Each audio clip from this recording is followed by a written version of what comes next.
The Dallas Cowboys opened up $60 million of cap space after restructuring CeeDee Lamb and Dak Prescott. Who could they be targeting in free agency? We'll tell you on this episode of the Locked On Cowboys podcast.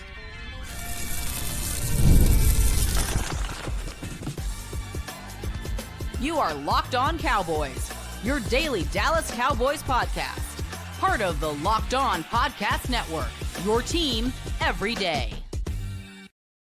Welcome back to the Locked On Cowboys podcast, part of the Locked On Podcast Network, your team every day. We'd like to thank you for making us your first listen of the day. Today's episode is brought to you by FanDuel. Right now, new FanDuel customers can get $150 in bonus bets if your first $5 bet wins. Welcome back. I am your host, Marcus Mosher. You can follow me on Twitter at Marcus_Mosher. Joining me today, as always, is Landon McCool. You can follow him on Twitter at McCoolBCB. And on today's show, we're taking a look at some of our favorite free agent fits for the Dallas Cowboys. Now, we've heard some mixed things about whether the Cowboys are going to be aggressive in free agency or not. Just looking at their cap space, like they've got some money to spend. I expect them to spend it. So, later, let's talk about some options that we think the Cowboys could go after starting on Monday. I want to start with the defensive line because I got a feeling that's where they're going to spend their money. Yeah, unfortunately, it sounds like some folks haven't been listening to our advice of not listening to Jerry Jones. So, yes, look at the feet. The feet are making a lot of space to spend some money. So, there's definitely some interesting defensive line folks. Let's start with kind of this class of folks that have just shown up recently with the cuts, right? Because I do think that is the area in which the Cowboys would feel the most comfortable if they were going to spend some money, is in the area of recently released veterans that don't count against their comp pick formula, right? So you can safely sign these guys and they don't have any effect in your ability to retrieve any comp picks that you may receive for any veterans that get any free agents that get signed away from your team. So I think the two top guys obviously right now are Javon Hargrave from the recently from the 49ers, previously from the Eagles, and Jonathan Allen from the Washington Commanders, who both were just recently released. I do think that they're probably in different stages of their careers at this point, maybe slightly. I think Allen probably will still command a little bit more money than Hargrave. Simply, I think probably just because he's not coming off of an injury or not coming off a serious situation. So I think, but I do think that both of them will be relatively cheap considering the level of talent there, and I think it's a spot where you obviously signed Osa, but you still have a need. So those are two guys I would start kind of at least kicking tires on and seeing what they're asking for. Yeah, and again, they don't cost anything on your comp formula. I don't think they're going to be all that expensive. They're probably still going to be paid like starters, but if Jonathan Allen or Hargrave's commanding, let's say $10 million for 1 year, or maybe $8 million per year for 2 years, I think that's palatable if they want to go out and just make sure they have more defensive line depth, right? Yeah, I mean, I think especially for Hargrave, right? Like, as he's getting a little bit older, and I think it's a lot easier in my mind to probably play Hargrave next to Osa, like on a regular basis, because I do think you can get some nose tackle snaps kind of out of him. And I think he is, because of the injury, more likely to do kind of a 1 year, $10 million deal as opposed to Allen, who I think maybe looking for one more payday before he's done. All right, what about some defensive ends here? Because I think that's a position that the Cowboys could target. I want to talk to you about Joey Bosa, who was released by the Chargers.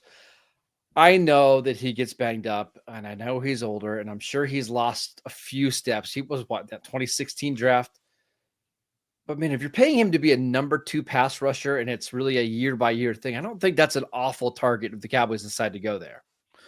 Yeah, I don't think so either. I mean, again, I do think the Cowboys kind of can be very specific about what they're looking for at defensive end because, again, I feel like you've got two guys who can give you some more pass rush juice on, as part of a rotation. So if you're looking for a guy just to kind of be a dude on first and second down and limit his snaps and be part of a rotation, I feel like Joey Bosa could handle that and hopefully remain healthy, be very good on just, a limited snap count, sort of like the way that we kind of extended DeMarcus Lawrence's career at a certain point where it was just like, hey, yeah, he's no longer capable of being the we need you on every single down for our defense to work guy.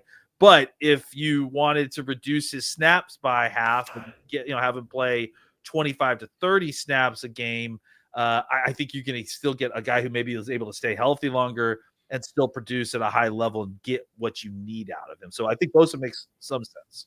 And again, he's another guy that doesn't count towards the comp formula, which I don't want Dallas to be. That's all they consider when it comes to free agency. Sure. But I mean, it does matter at least a little bit. Do you think there's any interest in someone like Matt Judon, who was traded from the Patriots to the Falcons? Now he's older. He'll be 33 when the season starts, but I believe he's from the Dallas area. He's another one of these run-stopping edge rushers that can give you some pass rush. PFF projects him at 1 year, $4 million. Like, that's appealing to me. Yeah, I mean, look, and listen, and this is why part of the reason why I think we are kind of harping on some of the cut stuff. And look, this is also why the Cowboys do too. The comp pick is part of it, but there's also a lot of real good value here, right? Because a lot of these guys are still being paid by their previous teams, right? So they'll, and they're at such a point in their career where some of them are willing to take prove-it deals for the first times in their career. So Judon's not necessarily that guy. Judon's been bounced around a little bit, but he's been valuable kind of everywhere he is. I think I would be interested with him. Again, I think along those lines, along the line of guys who has bounced around from team to team to team, but has seemingly been good forever. What about a guy like Calais Campbell? I don't think. Yeah, see, that one seems great to me because I don't think Campbell's going to need to start anymore. Yeah, but you can get him for a couple million and get yourself a really good backup defensive tackle. Yeah, and I think he can play defensive end too. I think he can play outside and play your power end on first and second down if you want him. I think that there are guys like that who you can get high level kind of strong side defensive end play on first and second down, and then figure out the pass rush with what you've got, and then maybe that person can also be involved. Maybe like Campbell, he could reduce down and be kind of a Golson role guy, right? Like where he is a pass rusher inside on third downs and gives you solid edge play on first and second. He was PFF's highest graded interior defensive lineman against the run last year. And again, Dallas had drafted, or so they would sign him to be a guy that could rotate in with Oso Digizua. Maybe could play on a couple base downs. We think of him as somebody that doesn't, you don't need to play a lot of snaps. You want to reduce the snaps. I mean, he played 700 snaps in 2023, 600 in 2024. Maybe it keeps going down to 500 snaps in 2025. Man, that was one I would 100% be in on.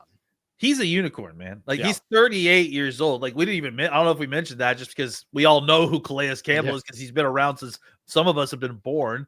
It's like, he's just a guy that despite being 38, still plays, like you said, 500, 600 plus snaps every single year and plays well. So, yeah, I mean, I think he's just one of these guys that, is kind of available at the beginning of free agency. You could probably get for cheap because everyone's waiting for the year in which he falls off a cliff. And guess what, guys?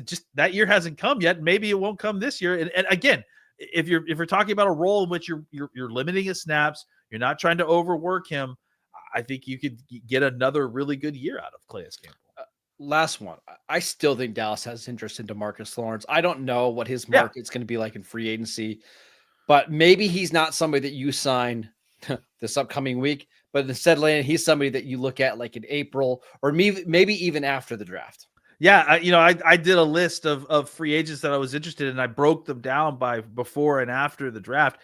And it's not that I'm not interested in DeMarcus Lawrence before the draft. I certainly am. But I do wonder if everyone's parted ways, they can't agree on a number, they get through the draft, they don't pick up another defensive end. If DeMarcus Lawrence isn't re-signed and hasn't gotten a team yet, it might be time to kind of revisit with them and say, hey, what was your market like? Maybe we can pay you what the market is saying because it's depressed a little bit, and we didn't get what we were looking for in the draft. Maybe we just run this back for a year or two. I think that makes sense for both parties. And ultimately, I won't be surprised if that's what ends up happening. DeMarcus Lawrence has a lot of kids. I don't remember the exact amount, but I remember the Hard Knocks where he had all of his kids on the beach. It would be awfully hard to uproot your family for a 1-year, $5 million deal to go play with the Rams. I'm just making that up, right? Like if Dallas is offering something similar, I wouldn't be surprised if that's ultimately what ends up happening. Let's talk about some linebacker options, because that's a spot that you and I both mentioned yesterday as kind of a sneaky need for this team in free agency. We'll talk about some of the best options available next. This episode is brought to you by FanDuel. When the game tips off, the NBA action is just getting started, and there's no better place to get in on the action than FanDuel, America's #1 sportsbook. With FanDuel, you can place live bets throughout the game, so even if you miss the opening tip-off or just want to bet on a fourth quarter comeback, like my Lakers did last night, you can stay in on the action, and if you're looking for a bigger payout, you can even combine your live bets into a same-game parlay. I love using FanDuel's live betting feature because it keeps every moment of the game exciting, whether I'm backing my favorite team for a late game rally or picking a player to hit a clutch three like, my Luka Doncic. I feel like I never miss my chance. Plus, the app is easy to use, and when you win, you get paid instantly. And right now, new FanDuel customers can get $150 in bonus bets if your first $5 bet wins. Just visit FanDuel.com to join today. That is FanDuel.com for your shot at $150 in bonus bets, and make every moment more with FanDuel, the official sports betting partner of the NBA. Welcome back to the Locked On Cowboys podcast. We're discussing some of our favorite free agent targets. I see you shaking. I said I'm sorry for the Mavs fans. I'm going to say something now. Sorry. Now, I represent the Dallas side of the Cowboys fandom. I said I'm sorry. This has got to stop. People are going to riot. And right. Guys, if you haven't listened to Nick on Locked On Mavs, please go check it out. Yes, there is lots of sadness going on, but very, very commiserate with your folks. Yeah, we went through it this year for Locked On Cowboys, so I completely understand. Let's talk about some linebackers, Landon, because we think this is a spot where the value of free agency lines up with the Cowboys' need. We've seen some movement at the linebacker position just in the last 2 days. We've had Nick Bolton signed a new deal. We had Tyrell Dodson signed a new, Terrell Bernard signed a new deal. Bobby Wagner signed a new deal. Who are some of the linebackers here that make sense for you? It's interesting, right? Because it is still very much a position that's like running back, in the sense that you can get a certain level of linebacker at almost any point during the year and during the offseason, right? Like just maybe below starting level linebacker is available on the street almost at any time, right? And I think that what you're seeing is that the guys that have good ones are starting to re-sign their folks, because those guys are starting to make a lot of money. So I think if you're going to find a guy on the street as a free agent, you're really, and this is what Philly did last year, right? Is that you're really hoping to hit on a diamond on the rough, because I think paying a bunch of money to the type of older linebacker who hits the free agent market that you imagine to be this kind of sure thing, those are the guys I feel like actually bust the most, right? Because their original team are letting them go for a reason. They've lost a step or whatever. So I think a guy who kind of falls into that category this year is Dre Greenlaw. Man, I have always loved watching him play. I've always felt like he has a physical presence. I felt like he has been, even with Fred Warner next to him, like hasn't been overlooked, right? Like that's how good this dude is, that he's got Fred Warner next to him for years and years and years, and still is someone that has to be mentioned because he's so good. Obviously coming off of a very down year, dealt with a patella injury, came back from it, didn't play great. They ended up shutting him down even further because he just wasn't ready. Like he just came back too early. I think it's a situation where he's still young enough, right? I think he's still that he could still be that guy. He just needed more time to kind of recover from that injury. I think he'll be cheap. He'll be willing to come on a prove it deal. And I think it works in a situation that you've got what's the word I'm looking for? Like you've got guys coming off the bench, right? You've got guys that are on the IR that you're hoping will be healthy, somewhere between midseason. So you're not necessarily signing Dre Greenlaw relying on him to be, the boss all season long. You need him to help you get through a certain amount of games, and then maybe you still draft a guy. But I think signing a guy like Drake Greenlaw, I think it gives you an opportunity to raise the ceiling on the linebacker position if you hit on him. And if you don't hit on him, I think you probably still get a starting quality linebacker who maybe has just lost a step from where he was previously. Let me ask you this. What type of linebacker would you like to see the Cowboys bring in? Because one of the things about this free agent class, there's all sorts of types. There's guys that are like the between the tackles run stoppers. There's the guys that are more the athletes that run sideline to sideline. And then there's the guys that are like the big athletic projects that haven't worked out yet that maybe you're hoping work out. What would you like to see them do here? Because if you tell me, I can help you give you some names here. Well, honestly, I think we're looking for both, right? Yeah, so because I do think that you're looking for a guy that can kind of temporarily do what Overshone did for you, right? Which is more of the sideline to sideline speed guy. And I also think that Leafau is not, quite developed enough to be quite yet a full-time by himself middle linebacker. So give me both. I just gave you kind of a speed guy. Give me another between the tackles, thumper guy. Yeah, I'll give you one of both. So, all right. The big name here is Nick Bolton, and there's a lot of people that want the Cowboys to sign Nick Bolton. And I'm telling you, as somebody who's watched a lot of him, he's nowhere near as good as the name suggests. And there's one of the reasons why the Chiefs are going to let him walk is that his play has really gone down over the last couple of years. If you want a between the tackles tackler, right? That's Robert Spillane for the Raiders, who he's got 5 interceptions over the last 2 years. He's played, I think, 2,200 snaps over the last 2 years for the Raiders. He's led the NFL in tackles, just doesn't come off the field. Now, he's not a fantastic athlete, no, but he tackles everybody and he makes plays in coverage. So, that's not a bad option here. PFF has him projected at 3 years, 24 million. Maybe you can get him at 2 years, 16 million. To me, that's fine because he just is going to play all the snaps, and I promise you're not going to regret it. The other one, if you want some upside, is Jermaine Sherwood from the Jets. It's very much like Marquise Bell. He was a former safety coming out of college. Yeah. Okay, I remember him. Yeah, moved down to linebacker. He was a backup behind CJ Mosley and Quincy Williams for the first 3 years of his career. And then he started every game this year, played 1,000 snaps, and he was awesome. But I don't know if the Jets are going to commit a lot of money to him because they're already paying Mosley and Quincy Williams. Mm-hmm. But Sherwood is one of these guys that can fly from sideline to sideline. And I wonder if he's one of these ones that just, now that he's gotten a chance to start, is going to be even better in year 2 as a full-time starter. Yeah, I mean, I like both those guys. Obviously, Spillane was a guy that we wanted, that you had mentioned earlier on, and I had kind of gone back to watch because I was interested. And yeah, just a guy, like you said, not an athlete necessarily, not a sideline to sideline guy, but if you're looking for someone who loves, honestly, it looks like, to take on guards and centers in contact, that's his game. He likes to play kind of old school football, old school linebacker. And I agree. I think the thing that makes him unique is that he didn't look lost in coverage, right? No. He could drop into his zone and he could, maybe he's not, a man coverage guy, but he looks comfortable in an underneath zone and looks like is a good enough athlete to operate like that, right? He had 66 run stops over the last 2 years. Yeah, that's a lot, man. That's a whole lot. So yeah, I do like that option. The price certainly sounds right. And then I love the idea of a guy like that, like Sherwood. It sounds like, I mean, like I said, I remember him coming out in college. I kind of just lost track of him, but that's an interesting career arc. Obviously, very similar to Marquise Bell.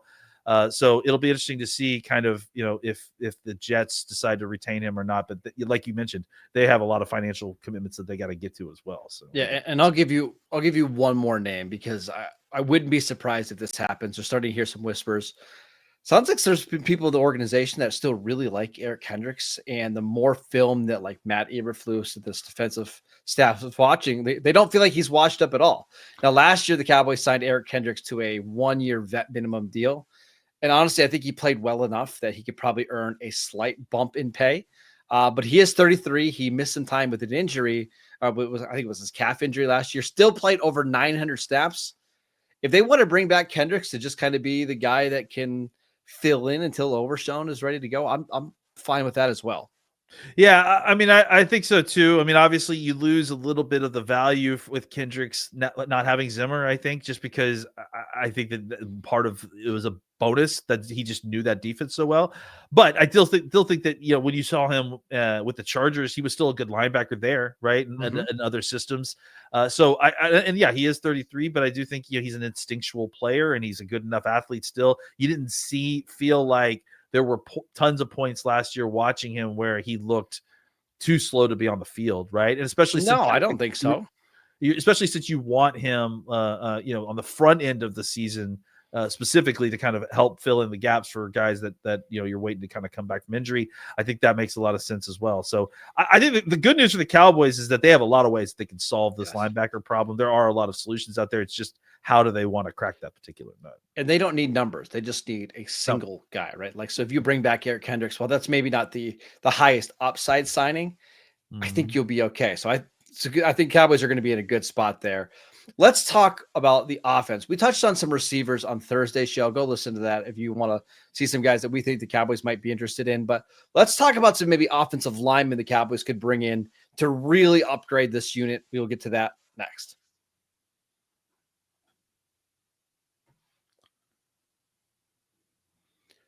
Welcome back to the Locked On Cowboys podcast. We'd like to thank you for making us your first listen of the day. For your second listen, check out the Locked On NFL Draft Show with Damian Parson and Keith Sanchez. Now that the season is over, get the latest draft rankings, rumors, and news every day. Find Locked On NFL Draft on YouTube or wherever you listen to your podcasts. All right, Landon, the offensive line for the Cowboys is kind of similar to linebacker. They don't need numbers because they've got some young guys that we at least want to see develop in TJ Bass, and obviously Brock Hoffman and Awesome Richards. We'll see about Earl Bostic. But if there's one guy that they could sign, one or two guys here that are interesting to you, who do you think it is? All right, I got a name, and then I also have a defensive line name that I forgot to mention that I'd like to throw in after I'm done. So I think that James Daniel is an interesting situation, right? Because I think that he's played really good football for Pittsburgh through these last few years. I really loved him coming out of Missouri, and he's very similar to a couple of these other guys, including Dre Greenlaw and Maurice Hurst, right? Where coming off of an injury, but normally, is a very reliable player, like a very, consistently reliable player, a veteran player. I think he could play guard or center for you if you want. And if you're looking to get a guy to come in and be a, not too expensive, steady veteran presence, in a kind of a transition year for your offensive line, just maybe as insurance for Brock Hoffman, maybe, right? Like, or just maybe an attempt to improve upon the Brock Hoffman at right guard or TJ Bass at right guard choice, right? I think he's a guy that could come in, probably won't cost you a ton of money. I also kind of feel like he may be from Dallas. I could be wrong. With that. He's only 27. Yeah, and he's only 27. I mean, because he came into the league young, if I'm not mistaken. Yeah. So, only 27 years old. So, I mean, if you like what you see, there's no reason you couldn't sign him to a long-term deal. Or, I mean, honestly, excuse me, that's the thing. He's a guy that is 27, has shown you plenty of good tape as a solid, plus starter or better than a starter, right? And I think, if you wanted to try to get him by the dip, try to get him on the cheap right now, maybe he'd be willing to sign something a little bit longer than a 1-year deal. Maybe you could do like a 2-year, $12 million deal. Right now his projected market's $5.5 million a year. Maybe you give him some more guaranteed money and say, hey, we know that you're not going to be 100% healthy for 2025. Here's some guaranteed money in 2026 to come play in our system. Yeah. And it just gives you another talented guy who, again, I think what you've got, or I think what the floor is, hopefully, on TJ Bass and Brock Hoffman, right? And it's at least maybe just below starter level, and you're hoping that they develop into starter level during the offseason. This gives you a guy that, maybe once he gets healthy could be better than that, or give you more flexibility, more options. So I just think, any opportunity to kind of get these guys who are, just in a tough spot that are good players, you might be able to get real deals. And I think that's something that the Cowboys are looking for here more than anything, because, in free agents, this isn't a great free agent class, right? Overall, in general. And so I think finding bargains isn't just like, the Cowboys being cheap. It's about like actually, kind of being wise on some of these deals, because there's a reason that the teams aren't letting these guys go to free agency anymore now that the cap is exploding the way it is. And I'm looking at somebody like Evan Brown, who was a guard for the Cardinals the last couple of years. He's played a lot of snaps, almost 1,100 in 2024, 955 in 2023, 768 in 2022. And while it's not a big time name, this is a serviceable starting guard he's 28 right now, be 29 during the season. You bring him in like on a 2-year, $10 million deal, and it gives you a floor, right? You obviously have a familiarity with Clayton Adams, the Cowboys' new offensive coordinator.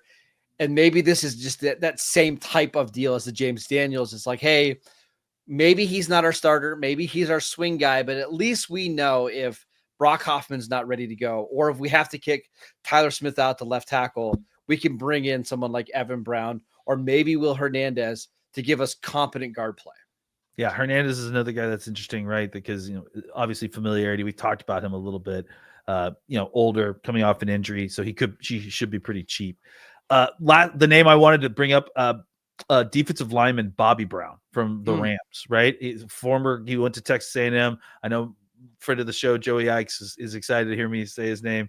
I think a guy that kind of just fell out of favor, or at least he doesn't like how he was used with the Rams defense. Obviously, they just drafted 2 very young defensive linemen who they're going to be playing over him. And it looks like he's on his way out, or I think he is out at this point, and he's not going back to the Rams. Just a guy that, I don't know how much he's going to give you as a pass rusher, but if you're looking to just get a cheap option to improve your run defense, this is a guy who could come in and be a really stout run defender on early downs, and then, maybe you just kick him off the bench and then reduce one of the defensive ends on his side for a pass rush situations. I've got one more offensive lineman I want to mention. So last year we saw the Eagles have a lot of success with Micah Parsons, basically taking a former top 10 pick, putting him in a different situation and seeing him excel. Now, maybe Becton could be a name that the Cowboys could be interested in as a right guard. We didn't even mention him, but I'm looking at somebody like Jedrick Wills, who was the left tackle for the Browns. He's really struggled with injuries the last couple of years, but he's 25. He's from Alabama. He's got first-round pedigree. Maybe you sign him right now. PFF's projected market is 1 year, $3 million. Maybe you just bring him in as a swing tackle option, and you just see. Maybe he gets healthy at age 26. Maybe a change of scenery, new coaching staff does really well for him. Those are the types of signings that I like to make. Make 2 or 3 of those. If you hit on one, you've won the offseason. And that's what Philadelphia did last year with Zach Bond and Micah Parsons. One of the big reasons why they won the Super Bowl. I would be in favor of the Cowboys making a couple of moves like this.